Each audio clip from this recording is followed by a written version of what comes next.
So while I was sitting here, I wrote something that I wanted to read before.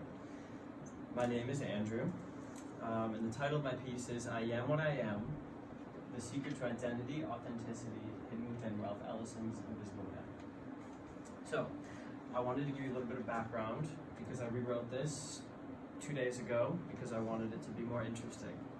For me, I wanted to have more personal meaning. So, I wrote, Invisible Man was a book that came to me at an important time in my life. My parents were getting a divorce and I was going to a high school where I had very few friends. In short, I had no space where I felt that I was seen or accepted. And this is precisely what resonated with me most about this book. The Invisible Man was looking for acceptance from the world around him as a Black American and ignoring his feelings about the world. And I was thinking about who I was and what my place was in the world. But most of high school, I sought acceptance at a time when I needed authenticity, hurting. I sought acceptance from people who didn't care about me. And it tore me apart for years, living in a world of lies and illusions. So, that sets the stage a little bit for how I encountered this book the first time, which was in high school. So, if you haven't read Ralph Ellison's Invisible Man, it's chaotic. Our protagonist, a nameless Black man struggling to find his identity and most of all, his freedom. From what? Himself. And our narrator remains nameless because we are meant to see ourselves in his place. To give you an idea of the framework of the novel, the prologue and the epilogue in a rather meta way consist of the narrator commenting on the body of the novel. These comments are not made by Ellison himself, but as a fictitious narrator. In the body of the novel, the narrator runs from scene to scene, pleasing those around him, but rarely ever stopping to discover his own feelings and beliefs about the world. And halfway through the novel, we begin to see him question his identity. The narrator claims, "When I discover who I am, I'll be free." But this is troublesome because the narrator seeks freedom in discovering his identity, but he allows himself to be defined by the people around him who don't even see him for who he is.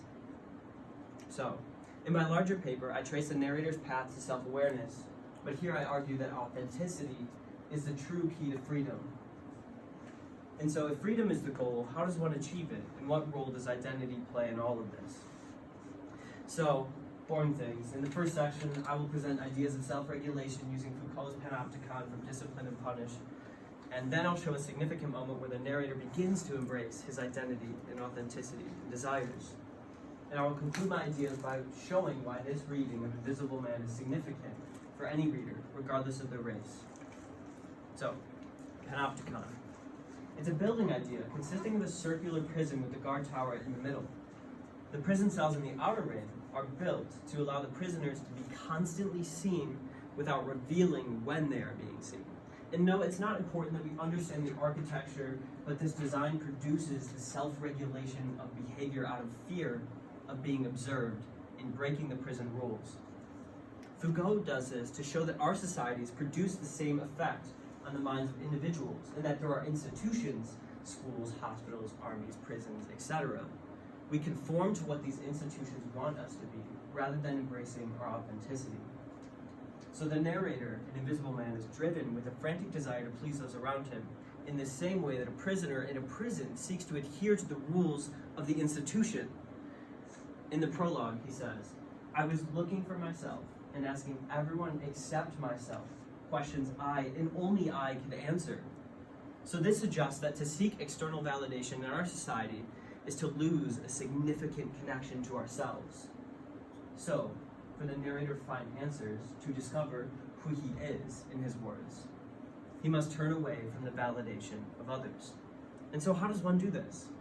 Well, the novel offers a solution in our next scene, which is to build a deep connection with our likes and our dislikes, or in my words, embrace our authenticity. So, moving into the scene of my close reading, the narrator, finding himself hot with emotion, he takes to the street. He smells sweet yams cooking, reminding him of childhood when he brought yams to school and munched them secretly as we hid from the teacher behind the largest book. He bought a yam from a street vendor and, overcome with an intense feeling of freedom simply because I was eating while walking along the street, he says he no longer had to worry about who saw me or about what was proper. And this is quite the revelation for a black man who had lived his entire life in the South, worrying about what other people thought of him, worrying about his status, worrying about adhering to what was expected of him. And here, the narrator rebels for the first time because he no longer cares who sees him eating passionately on the street. And the yam to him became sweet like nectar with the thought. The realization that he didn't care who he was or how others saw him gave him the freedom to enjoy the yam. And now the narrator highlights how ridiculous it is to not embrace the things we love. He says, this is all very wild and childish, I thought, but to hell with being ashamed of what you liked.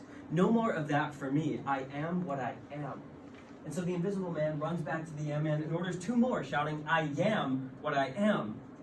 As the invisible man walks away, he reflects, what and how much had I lost by trying to do only what was expected of me, instead of what I myself had wished to do? What a waste. What a senseless waste. I had accepted the accepted attitudes, and it had made life seem simple. At this moment, we see the invisible man begin to change the way he sees himself in relation to the world. He realizes the futility of conforming and denying ourselves the things which we truly desire. And reflecting on his childhood, he realizes the deep joy that comes from living as a child does, free within the boundaries of the world around him, hiding behind books to enjoy yams in class. A child loves what he loves, regardless of the social implications. A child is free because he does not care who sees. So Foucault shows us how individuals are shaped through our institutions in our society. He says, the individual is carefully fabricated in it. He shows that it is not that we are repressed into a new identity, but it is something actually more insidious. He shows that the social orders themselves limit the connection to our authentic selves. And so the danger here is that our identity is formed by trying to exist without punishment. And in doing so, we lose a connection to our freedom that comes with authenticity. And so in the scene I just read, we see the narrator resist for the first time this programming imposed on him by our social orders. So, what is identity then? And how does it differ from authenticity? Perhaps we could say that identity is defined externally by how others see us, whereas authenticity is defined internally by our desires and our aversions. So then, identity and authenticity are both comprised of how we relate to the world around us. But the difficulty is that for the majority of the novel, the narrator doesn't ask himself what he wants, but instead he seeks to validate the desires of those around him. He says, I was pulled in this way and that for longer than I can remember. And my problem was that I always tried to go in everyone's way but my own. So after years of trying to adopt the opinions of others, I finally rebelled. I am an invisible man. What does he mean by invisibility? The narrator implies that pain is what pushed him to become invisible. He actually says, I have been hurt to the point of invisibility. And so in the beginning of the book, the narrator begins within social orders which have restricted his authenticity. And at a turning point in the novel, he begins to transcend this. And we see emerge the likes and the dislikes of the narrator.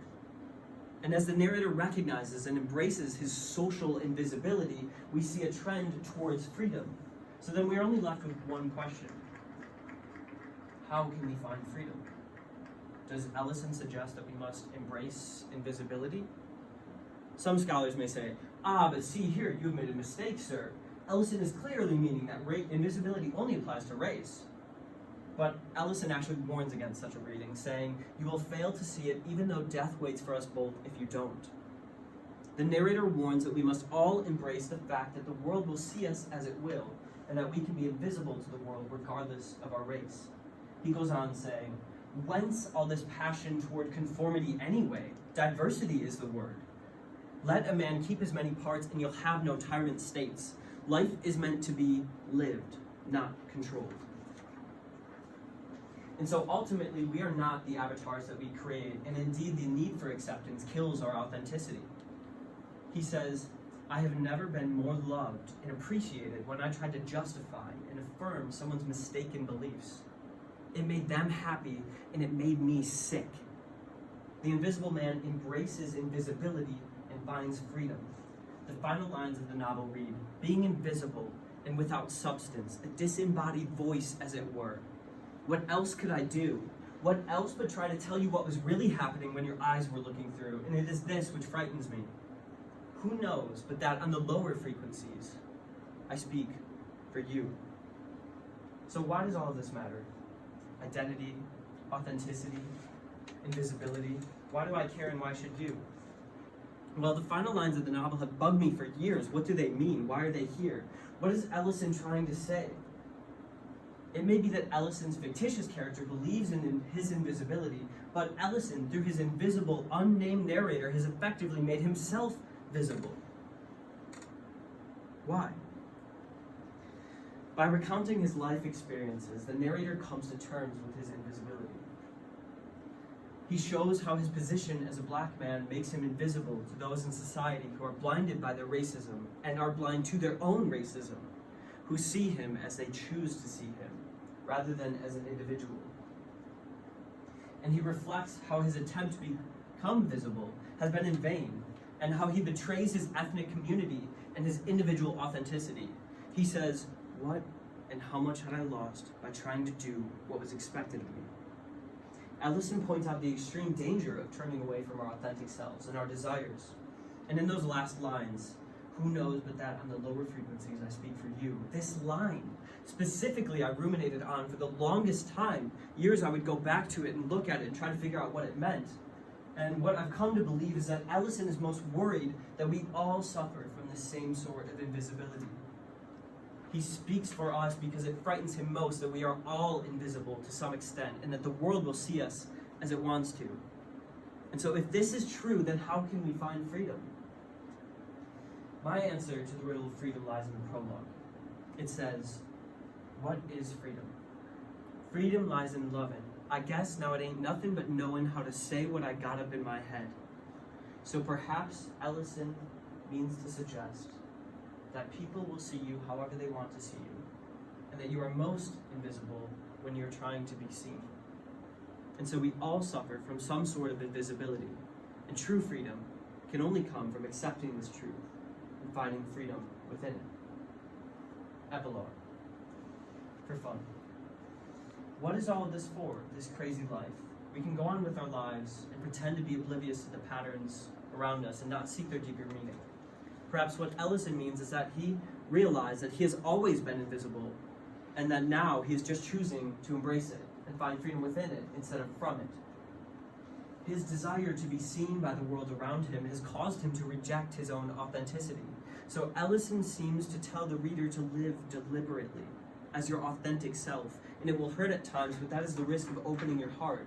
But what hurts most is to remain on the surface of life, to never scratch deeply into who you are and what you're capable of.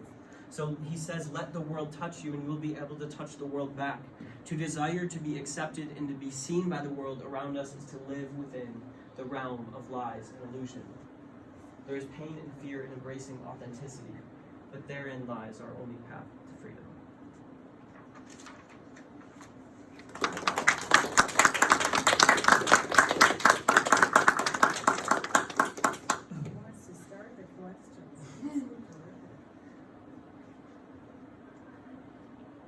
So you mentioned that you found this book back in the day when you're going through a really hard time. And how did you feel that analyzing this book now in your life and like analyzing it enough and having to put it into words, how do you feel like that affects you and how do you feel like it can help others? Thank you. I think it's taught me a lot of things that I ignored for years when I first read the book.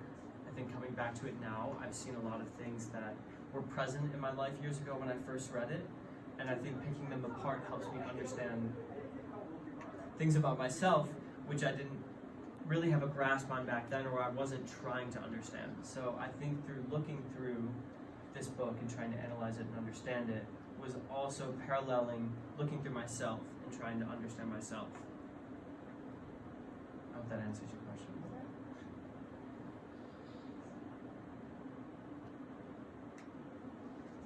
How do you reconcile the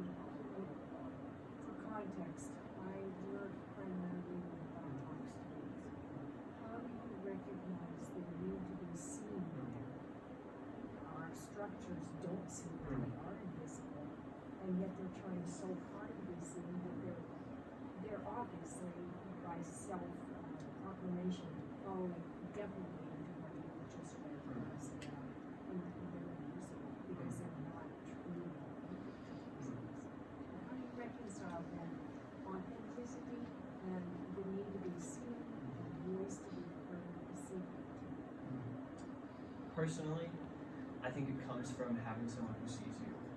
And the path to me finding this book came from a teacher who really cared about me and who saw through the appearance that I put up to the world.